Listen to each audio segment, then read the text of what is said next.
آسمان کے دروازے بند پاتی ہے، پھر زمین کی طرف آتی ہے، زمین کے دروازے بند پاتی ہے، پھر جس پر لعنت کی گئی ہے اس کی طرف جاتی ہے۔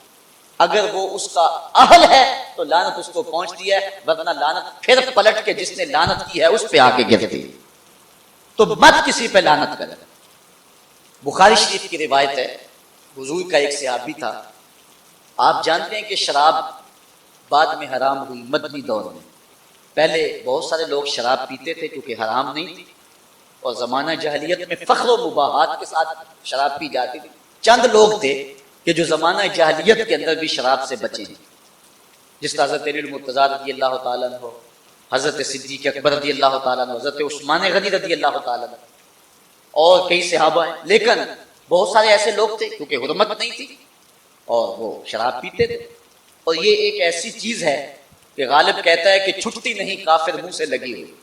جب حرمت آ گئی صحابہ نے مٹکے بہا دیے، لیکن کچھ لوگ تھے کہ جن کو اس کی عادت بہت زیادہ تھی، تو ان سے تھوڑا سا مسئلہ ہوا۔ ان میں سے ایک صحابی تھا جس کا نام کچھ اور تھا، لیکن لقب اس کا حمار کیا جاتا تھا، اور آقا کریم اس سے پیار کرتے تھے، اور وہ تھا ہسمکھ، حضور سے پیار کیا کرتا تھا، حضور اس سے پیار کیا کرتے تھے، اور حضور سے وہ مزاح کیا کرتا تھا اور حضور اس سے مزاح کیا کرتے تھے۔ اور جب آقا کبھی اداس ہوتے نا، صحابہ اس کو ڈھونڈ کے لے آتے، اور جو ہی وہ مسجد میں داخل ہوتا حضور دیکھ کے مسکرانے لگ جاتا، بڑا پیار کرتے۔ کبھی کبھی وہ یوں کرتا کہ مدینے کی منڈی میں چلا جاتا، اور جو تازہ پھل آتا نا، نیا پھل، وہ خرید لیتا، حضور کی خدمت میں پیش کرتا، حضور اس تحفے کو قبول کرتے، خود کھاتے، صحابہ کو کھلاتے، اس کو دعا دے۔ 2 4 5 دن کے بعد جب دوبارہ وہ منڈی میں جاتا تو جس سے پھل لیا ہوا ہوتا، اس سے ادھار لیا ہوتا، وہ پیسے مانگتا، اس کو بازو سے پکڑتا، حضور کے پاس لے آتا، عرض کرتا حضور وہ پرسوں ترسوں پھل نہیں کھایا تھا، یہ اس کے پیسے مانگ رہا ہے۔ حضور فرماتے تو نے مجھے تحفہ نہیں دیا تھا؟ عرض کرتا غریب آدمی ہوں، تحفہ کیسے دے سکتا تھا، میں نے سوچا پھل نہیں آیا ہے، پہلے حضور ہی کھائیں۔ آقا کریم دعا بھی دیتے، خوش بھی ہوتے، اور پیسے بھی ادا فرماتے۔ کتنے مزے لوٹتا تھا، ایک مرتبہ پھل کھلا کے، وہ بھی مفت کھلا کے، 2 مرتبہ دعا لے جاتا، اور آقا خوش ہو جاتے، اور آقا کریم جو ہے وہ اس کو دیکھ کے خوش ہوتے۔ بخاری شریف کے اندر روایت ہے کہ اس نے شراب پی لی، آقا کریم کو پتہ چلا، بلایا، اور اس کے اوپر شراب کی حد نافذ کرا، اس کو جو ہے وہ 100 کوڑے مروائے۔ کچھ عرصہ گزرا تو پھر دوبارہ اس سے یہی فعل سرزد ہو گیا، چونکہ گٹی میں رچی بسی تھی، پھر دوبارہ اس نے شراب پی لی۔ تو حضور علیہ السلام کو پتہ چلا، بلایا، اور پھر فرمایا نے کوڑے مارے، 100 کو کوڑے، پھر اس کو مارے جانے لگے۔ جب ان کو کوڑے مارے جا رہے تھے، کسی صحابی کی زبان سے نکلا، اللہ اس پہ لعنت کرے، اللہ کے رسول اس سے اتنا پیار کرتے ہیں اور یہ بار بار یہ شراب پیتا ہے۔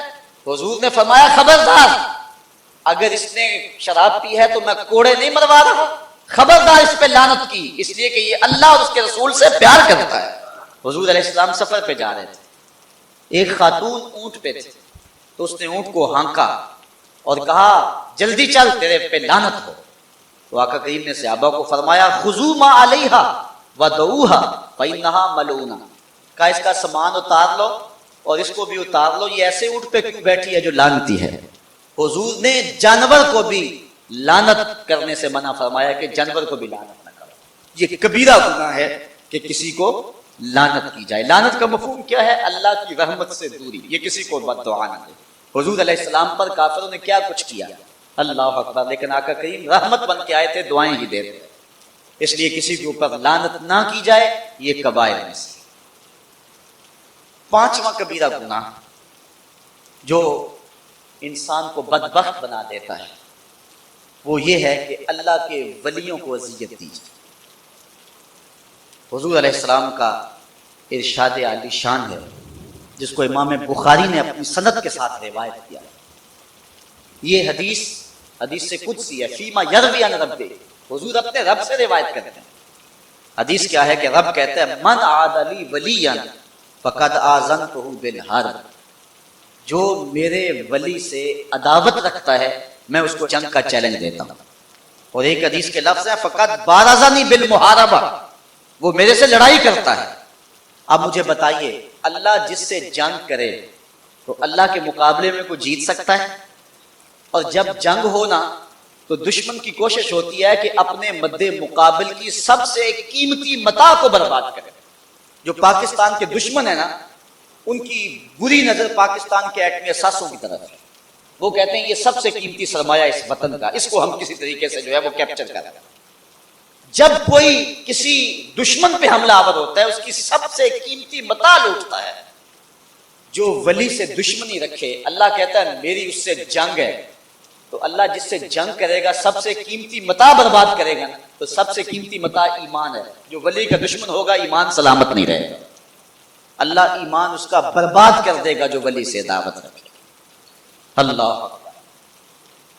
حضرت امام نبہانی حضور علیہ السلام کے ساتھ بہت پیار کیا کرتے تھے، اور انہوں نے جو جواہر البہار لکھی ہے 4 جلدوں کے اندر، جواہر البہار فی فضائل النبی المختار صلی اللہ علیہ وسلم، یہ حضور کے اوصاف پر کمال کی کتاب ہے. آپ کو ترجمہ بھی ہو گیا، ضرور پڑھیں اس کو لا کر کے حد کر کے. جواہر البہار کا معنی ہے سمندروں کے موتی. کہاں کہاں سے موتی تلاش کیے ہیں اور حضور کی عظمت میں جمع کیے. جب یہ کتاب لکھی امام نبہانی نے، تو اس کتاب کے لکھنے کے صلے میں امام نبہانی کو اللہ کے محبوب نے عالم بیداری میں اپنی زیارت نصیب فرمائی. اس کتاب کی قدر و منزلت کا آپ اندازہ. امام نبہانی کی بیوی آپ کی خدمت کیا کرتی، جب وہ کتاب لکھتے تو کوشش کرتی نے کوئی پریشانی نہ آنے دیں. عالم دین ہے، مصطفیٰ کی نوکری کر رہے ہیں، میں گھر کے معاملات میں تو انہیں پریشان نہ ہونے دوں. امام نبہانی کی بیوی نے یہ اہتمام کیا کہ میں خادم دین کی نوکری کروں. امام نبہانی کو تو جو صلہ ملنا تھا وہ ملا ہی. امام نبہانی کی بیوی کو کئی مرتبہ خواب میں حضور نے اپنی زیارت عطا کی کہ تو میرے ایک نوکر کی نوکری کر رہی ہے. اللہ اکبر. ایک شخص تھا مدینے میں، اس کو روزانہ حضور کی زیارت ہوتی تھی. ایسے لوگ ہیں. حضرت ابو العباس المرسی فرماتے ہیں، آپ فرماتے ہیں کہ اگر آنکھ جھپکنے کی مدت بھی حضور میری نظروں سے اوجھل رہے، ما عادت تو لی مسلمہ، میں اس گھڑی اپنے آپ کو مسلمان ہی نہیں مانتا. ہر وقت حضور میری نگاہوں میں ہوتے. اللہ اکبر. ایسے ایسے لوگ بھی گزرے. صبح و شام حضوری کے مزے، اس کو روز حضور کی زیارت نصیب ہوتی. دعا کرو، منہ چھوٹا ہے بات بڑی. دعا کرو اللہ ہم سب کو حضور کی زیارت. میں کہتا ہوں مسئلے حل ہی نہیں ہوتے جب تک حضور کی زیارت نہ ہو. بندہ ساری زندگی تشکیک و اضطراب میں رہتا ہے. اے لقائے تو جواب ہر سوال، حل شود ہر مشکلت بے کیلو کال. رومی کہتے ہیں تیری ملاقات ہی تو سارے دکھوں کا علاج ہے، ساری مصیبتوں کا علاج تو ملاقات ہی ہے آپ کی. آپ مل گئے تو سارے دکھڑے ختم ہو گئے، آپ نہیں ملے تو دکھ ہی دکھ ہیں زندگی میں. تو یہ دعا کرو اللہ حضور کا دیدار دے. اللہ اکبر. اس کو روزانہ حضور کی زیارت ہوتی تھی. اچانک زیارت بند ہو گئی. 2-4 دن انتظار کرتا رہا زیارت میں. ایک دن حضور کے روزے پہ آیا، مدینہ شریف میں رہتا تھا، اور آ کے رویا. کہا حضور مجھ سے کیا غلطی ہو گئی، روزانہ نوازا جاتا تھا مجھے اور اب محروم ہو گئی. میرے حضور قبلہ عالم فرماتے ہیں آ ماہی ہن دے نظارہ تے خواب اندر ایک واری، او بھی جے اکھیاں جڑ جاون لے کے تو نیند ادھاری. یاراں نال بہاراں دسدیاں یاراں باج اجاڑن، سال پچھوں اج بلبل ہسدی کھڑیاں جد گلزاراں. خلقت چاواں دے وچ سوندی میں وچ گریا زاری، لینے لیک یعقوب کو اپنے نہ کر گلا گزاری. تو دیدار حضور کا یہ ایک مومن کی معراج. جاگ دی اکھی نہیں ماہی ڈٹھا، پیڑی اکھیوں سو جاؤ، کاش کہ حضور کا دیدار نصیب. اللہ اکبر. تو کہا حضور مجھ سے کیا غلطی ہو گئی کہ اب آپ کا دیدار مجھے نہیں ہو رہا. تو جب واپس آیا رات کو سویا تو حضور کا دیدار ہوا. آقا کریم نے فرمایا تو نے ایک کتاب خریدی ہے جو تیری لائبریری میں ہے، اس میں میرے دوست یوسف بن اسماعیل نبہانی کی غیبتیں لکھی ہوئی ہیں، اور جس گھر میں میرے دوست کی غیبتیں ہیں میں اس گھر میں آیا نہیں. کیا تو جو اللہ کے ولی سے دشمنی رکھے، اللہ کا بھی اعلان جنگ ہے، رسول اللہ کا بھی اعلان جنگ ہے.